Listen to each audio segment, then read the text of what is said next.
I'm Adam Dickinson, a real estate appraiser in St. John, New Brunswick. These are my picks for the top 10 real estate and development stories in St. John in 2018.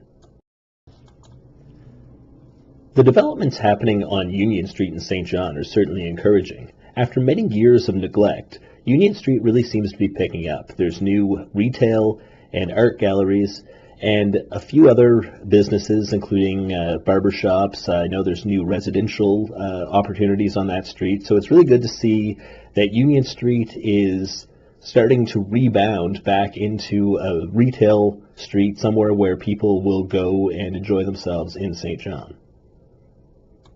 When the Salvation Army's men's shelter closed a few years back, it was certainly disheartening for those who care about the homeless in our community. Fortunately, Outflow was able to pick up some of those responsibilities.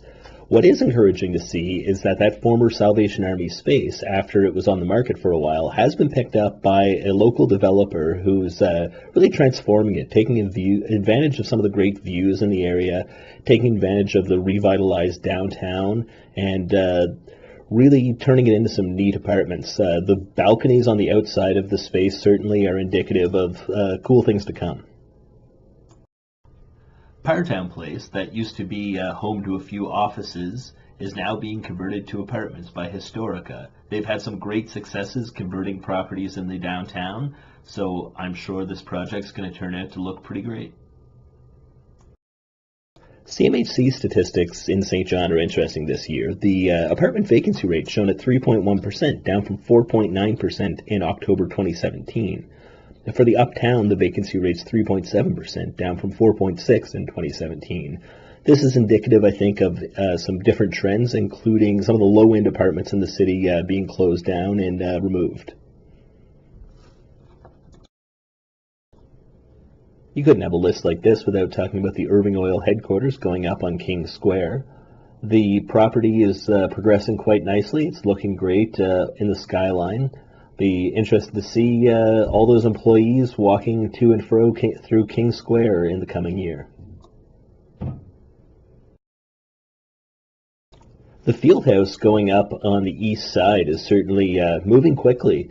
This multi-sport facility is going to probably attract different events that will help the retail, restaurant and hotel market in East St. John. So this is certainly an interesting development. Once it's done, it'll be great to see some sporting events happen in East St. John.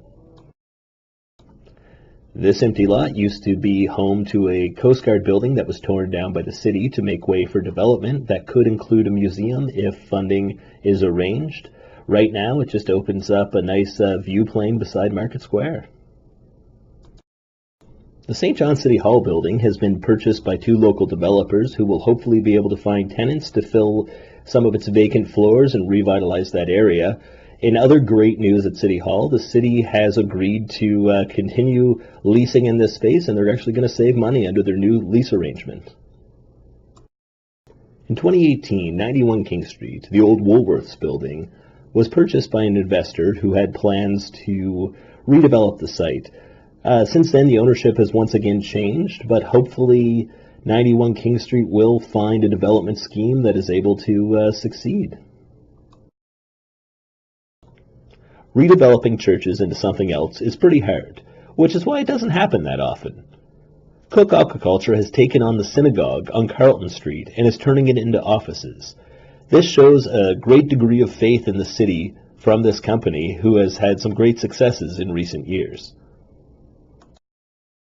Those are my top 10 picks for real estate and development stories in St. John in 2018. There's obviously lots of other things happening in the city and the surrounding areas. I'd be glad to hear your opinions about what are important things that are happening in St. John real estate. Thank you very much.